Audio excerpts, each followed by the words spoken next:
നമസ്കാരം, ഞാൻ ഡോക്ടർ എബിൻ എബ്രഹാമിറ്റി, consultant and HOD, dermatology, PPS Lakeshore hospital and skin health clinic, Kolenchery.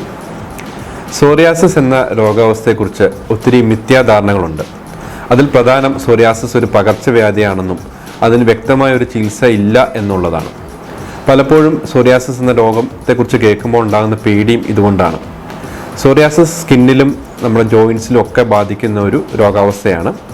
ഇതിൻ്റെ ലക്ഷണങ്ങൾ എന്ന് പറഞ്ഞാൽ ചുവന്ന തടിച്ച പാടുകളും അതിൽ നിന്ന് സിൽവറി വൈറ്റ് സ്കെയിൽസ്, വെള്ളി നിറമുള്ള ശൽക്കങ്ങൾ ഇളകി വരുന്ന ഒരു അവസ്ഥയാണ്. ഈ പാടുകൾ നമുക്ക് തലയിലോ കൈകാൽ മുട്ടുകളിലോ പുറത്തോ ഒക്കെ ആയിട്ട് രൂപപ്പെടാം. സന്ധികൾക്ക് വേദനയും നീരും ഇതോടൊപ്പമോ അല്ലെങ്കിൽ ഈ സ്കിന്നിൻ്റെ ഡിസീസ് വന്നതിന് ശേഷമോ രൂപപ്പെട്ട് വരാം. പക്ഷേ സോറിയാസിസിന് വളരെ വെൽ ഡിഫൈൻഡ് ആയിട്ടുള്ളൊരു ട്രീറ്റ്മെൻറ്റ് പ്രോട്ടോക്കോൾസ് ഉണ്ട്.